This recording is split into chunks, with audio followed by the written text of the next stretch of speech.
Goodness gracious, it's Monday. Outnumbered overtime. Oh, gee, baby. Woo! Yeah, I missed that when you're gone. I missed that. Nobody does that. I had Megan do it. That was terrible. She did it great the first time. She let me down the second. Sorry. I wasn't as good. It's actually harder than it sounds. I'm just saying, or than it looks. Excuse me. You did it, though. You did a good job. I do an O and a T and a baby. I have a very literal interpretation. Baby. But the Faulknerism cannot be replicated. Yeah. Well, I'm not. My mother said that she only had one rule. She says OT baby, but I just add a literal. I get it. My mother had one rule: you can't twerk at church. But I do twerk just a little bit when I do outnumbered OT. Can't twerk at church. So now you know. But yeah, so happy everything, everybody. Our president is in Israel right now, and this is a big deal. When we came live to this, because this will loop over and over again, he hadn't spoken yet with Netanyahu, right. So it'll. Be you owe me a see. Moscow Mule. I do, because it didn't happen during the show. And he goes to the Vatican Shouldn't you next, have correct? a Jerusalem mule? What's in that? I don't know. We should find out. I'm going to ask my husband, my Jewish husband. I'm going to say. What do I have in that? And vodka. Yeah. Well, I owe Sandra some kind of a drink, because I said, no, we'll be in the presence. I'll take a glass of Chardonnay. Thank you. Really? Where are we going, by the way? Someplace warm. It's rainy and cold outside. I know. Juan Williams, though.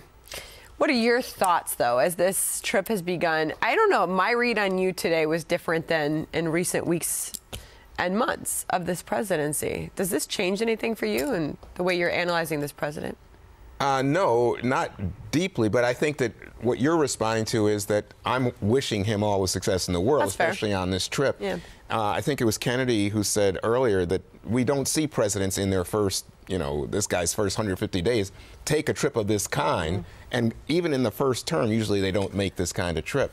But he's boldly on the stage, and you just hope that he has success as an American. You got to hope for that. I would say this, that as I've been listening to all of you this early afternoon, yes, I would not put so much pressure on the president in terms of the expectations. I think John Roberts set that up. He said, "Don't set the expectations." Yeah, I think that's not fair to him, because that's asking a lot. Just to make some incremental steps, progress that help to set the scene for what could come later is what I'm looking for. Yeah, he's softening it up. He's making people feel good, and it just, even though, and he has a lot of blunders and a lot of unforced errors, and even big fans of the president have to admit that. But when he meets people, even Mahmoud Abbas was like, I don't know, maybe we can work with the guy. I kind of liked him. And, I think he's going to have the same kind of successful meeting with the Pope. And I think they will find some interesting common ground as well. And I think, the president is open to influence. Some of his detractors say that he's perhaps too malleable with his opinions. But I also think he's able to influence people who otherwise would have closed hearts. Well, the thing is, flattery. Just ask Kanye West. Flattery is so effective with this president. If you just buddy up to him and play the game along. And I think lots of people, and I think you'll see this with the Pope, Kennedy, that the Pope will be very appreciative of his presence and welcoming. But does that mean that the Pope is suddenly shifted and not going to be critical of some of his domestic policies? Well, he has said that he is going to be open. What do you mean? The Pope has already spoken on this. We have a new ambassador. The Pope is openly critical. We have a new but he's ambassador also to the said he's Vatican. going to be open when he meets him. Go ahead. We have a new ambassador to the Vatican. Callista Gingrich was named over the weekend. It'll be interesting to see if she's there and doing anything there as well. I mean, I have high hopes for this, but I also agree with you. Even his staff has conceded that a lot of this is symbolic, and to not get too ahead of our skis on this, because it's not as simple as Jared's going to bring peace to the Middle East. I don't think anybody thought that. No one thinks it's that simple. Yeah. But I will say, just in the timing of it and how early it is in his presidency, it does signal that this is important to him. Well, it's getting it done and also focusing on it. It also signals his intention to change the relationship that we've had with Israel and some of its leaders. And so all of that is only good. And if you want to talk peace, it's only a great idea if you're going to try to get a deal done. Well, and sorry to cut you off, but, to that point, if you're going to make a big drastic move to change the narrative, which they absolutely had to do, and, I don't know if it was the president or the communications team, but they were not able to get ahead of those two stories in the last couple weeks, the Comey firing and the Russian intel spill. And I kept wondering when they were going to get a handle on it. And it's very interesting because I would much rather see the president on a goodwill tour in the Middle East and in the Vatican and in Sicily than see some sort of an incursion or missile drop. Okay, so on Facebook Live right now. But it takes something like that in order to shift the conversation. On Facebook Live right now, just a shout out to Barbara Lynn, watching from North Carolina. Barbara. Sorry, Juan. No, I was agreeing with Kennedy. That's all I was doing.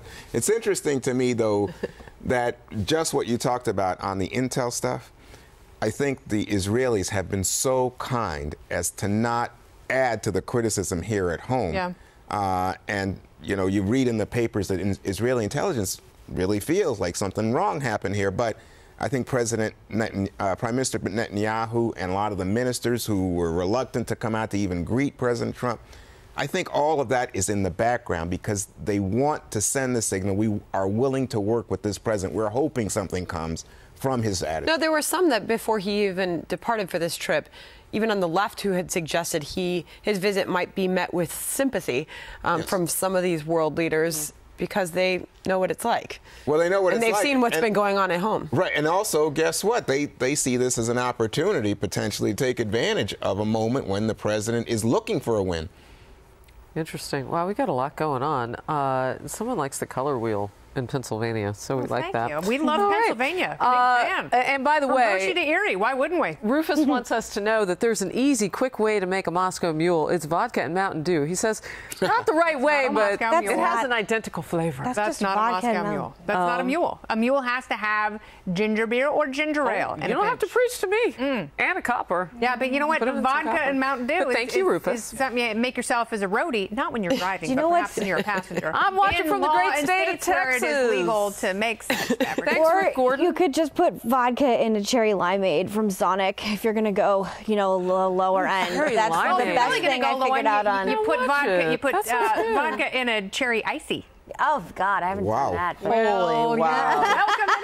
Thank you. Do you know, I don't know if they still exist, but when I was still going to school down at LSU in Baton Rouge, there were still drive-through daiquiri shops. Oh, that's still Think in the about that South, for a second. A drive? I love the daiquiri Wouldn't wall. you be drinking everywhere it, though, and driving? That's not right. South Louisiana, drive-through daiquiri shops. But you're driving. It's still in Florida. It's legal. Yeah. Well, sometimes you're Well, you don't necessarily have to be drinking it. No, you don't drink it. So if they don't have an open alcohol, you're just getting a road soda. You can load up a few boxes and take them to a party. Oh, I thought it was because there are some places in the Caribbean where you can drive through and... No, in Dominican Republic. And guess what? And That's right. That's why they have all these baseball players getting killed. Oh, yes. Terrible. Yes, Thanks for throwing the brakes but I wanted to come back to I saw that special on HBO. Nice lighthearted romp about our favorite But is that right? But we've got dead baseball players. But it's true. But if you drive drunk, you're in trouble. big styrofoam cups with a straw in it. Everyone should be responsible. They gave it to you to drink while you were driving? Well, you didn't do that if you were abiding by laws. Certainly you're not supposed to drink while you're driving. Because when I go down to the beach in North Carolina, go to the Outer Banks,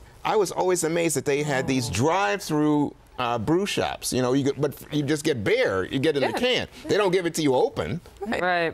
But in the Dominican, they do. Yeah. And that's what I was thinking of. And that's why there's all those dead people. You have to drink responsibly. We just had an accident here in New York in Times Square. Not an accident. Oh, yeah. But that was an act of horror. Yeah. And apparently that fellow was drunk. Yeah. No, there's a lot of issues there. All right. So let's go back to the live chat. Right. Anything. All right. Oh my gosh, there's so much on here. Now this is interesting, and I kind of Canadian reject. I bet that's not your real name. President Trump and Netanyahu are two alpha males. I don't know if I want to get into the psychology of it, but it is interesting. Their personalities might be more similar than other presidents. I don't know, or other leaders. Netanyahu's not a president. I just think President Obama. And I know he wanted peace in the Middle East, and I know Secretary Kerry did as well. But I think he had an active disdain for Israel. And I think a lot of that, I think that's a political divide.